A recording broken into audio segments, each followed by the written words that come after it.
There's been widespread shock and international condemnation after Israel launched an airstrike on a hospital in Gaza, killing hundreds of Palestinians. It's the worst single attack since the start of Israel's assault on the besieged Strip on the 7th of October, following an incursion by Hamas into southern Israel that killed 1,300 people. Tuesday's airstrike targeted the Al-Ali Baptist Hospital in central Gaza. At least 500 people are confirmed dead, and it's believed thousands of civilians were inside the hospital at the time of the attack. Some were patients, whilst many were seeking shelter from the Israeli bombardment. Earlier in the day, at least 6 Palestinians were killed in another attack on a UN-run school. Dmitry Medvedenko has the latest. Bodies in the hundreds, scattered across the backyard of a hospital, a scene many have described as a massacre. The result of a deadly airstrike. My son that you can see here on my phone, my wife just told me he died. He was sitting with us and all of a sudden he disappeared. Hundreds of families were sheltering in the territory of the Al-Ali Baptist Hospital. Displaced people looking for shelter after their homes were destroyed in 11 days of non-stop bombardment. We were told the Red Cross asked the hospital to let the civilians in, which it did. And suddenly rockets and missiles started falling on all the civilians who were there, including women and children who had their bodies dismembered. No one was spared.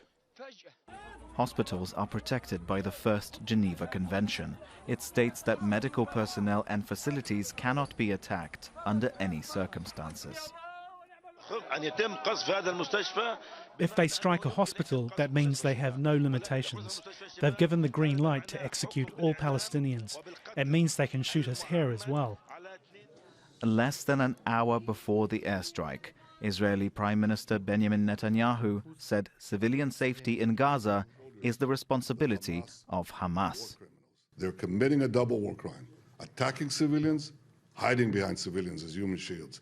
The entire world should condemn it and should support Israel in its just war. This strike comes just hours after a UN-protected school was hit, killing at least 6 people. As Israel's blockade of Gaza continues, its 2.2 million residents remain trapped with no certain safe place to hide from Israel's attacks. Dmitry Medvedenko, Al Jazeera. Mustafa Barghouti is Secretary General of the Palestinian National Initiative. He says the attack on the hospital is a deliberate war crime and amounts to genocide. These people have committed another massacre against the Palestinian people, but they attacked the hospital. I mean, this is not only unacceptable, it's so savage. Nobody does that, attacking hospitals. And attacking a hospital where people are taking refuge from the places they were bombarded by Israelis and forced to leave out, trying to find some safe passage in the hospital or near the hospital. This means there is no safe place for Palestinians. But this is more than that. This massacre, in one hit of the Israeli jet fighters, they've killed people, almost the same number of the people who were killed in Sabra and Shatila in that famous massacre.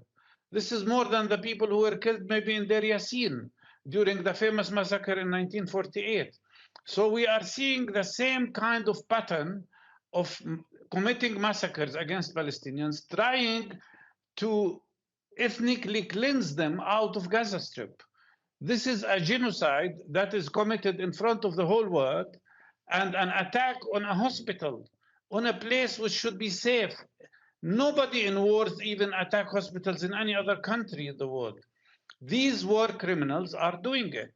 And my big question is to the world leaders who are rushing to Israel one after the other, to the Chancellor of Germany, to the Prime Minister of Britain, to Mr. Biden, the President of the United States. Will they condemn this Israeli massacre?